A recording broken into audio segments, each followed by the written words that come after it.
الحمد لله رب العالمين، والصلاة والسلام على سيد الأنبياء والمرسلين وعلى آله وأصحابه أجمعين. أما بعد، فأعوذ بالله من الشيطان الرجيم. بسم الله الرحمن الرحيم. يا أيها الذين آمنوا أطيعوا الله وأطيعوا الرسول. وقال تعالى: ومن يطع الله ورسوله فقد فاز فوزا عظيما. صدق الله العظيم.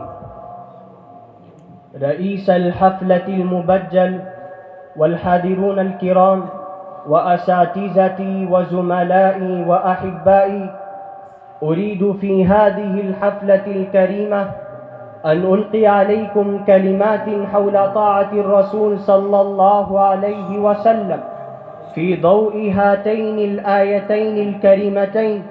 لا أتكلم معكم في هذه الحفلة النورانية المباركة إلا كلام الله ورسوله صلى الله عليه وسلم، لأن الحديث عن الحبيب حبيب، فصلى الله تعالى على خير خلقه محمد وآله وأصحابه أجمعين.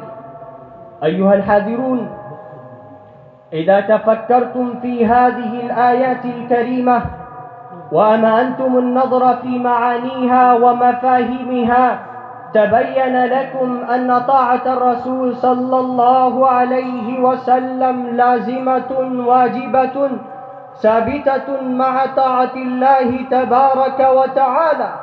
ويقول الله تعالى في كتابه العزيز: ومن يطع الرسول فقد أطاع الله. ومن ثم يعلم ويفهم أنه من يريد طاعة الله تبارك وتعالى فعليه أن يطيع الرسول أولا، لأن طاعته مبنية على طاعة رسوله صلى الله عليه وسلم، ولأن شخصية الرسول صلى الله عليه وسلم هي وسيلة وضريعة واحدة لنيل معرفة الله تبارك وتعالى والحصول على رضائه. وهذا هو السبب أن الله ضم اسمه مع اسمه في الأذان والإقامة وفي الصلاة ودعاء القنوت والتحيات، حتى في كلمة التوحيد، لكي يرفع اسم النبي صلى الله عليه وسلم مع اسمه. وما أجود ما قال سيدنا حسان بن ثابت الأنصاري رضي الله تعالى عنه: وضم الإله اسم النبي إلى اسمه إذا قال في الخمس المؤذن أشهد، وشق له من اسمه ليعزه، فذو العرش محمود وهذا محمد. وقد كتب المفسرون مثل هذه الكلمات في تفسير آية ورفعنا لك ذكرك. والباقي أيضا أن طاعة الرسول صلى الله عليه وسلم لازمة واجبة لابتغاء مرضات الله ونيل رضاه. فالله يقول آمرا نبيه: قل إن كنتم تحبون الله فاتبعوني يحببكم الله.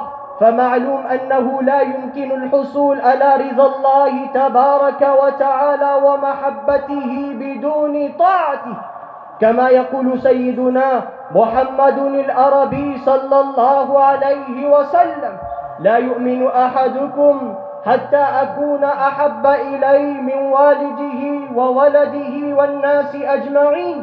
وقال: لا يؤمن أحدكم حتى يكون هواء تبعا لما جئت به.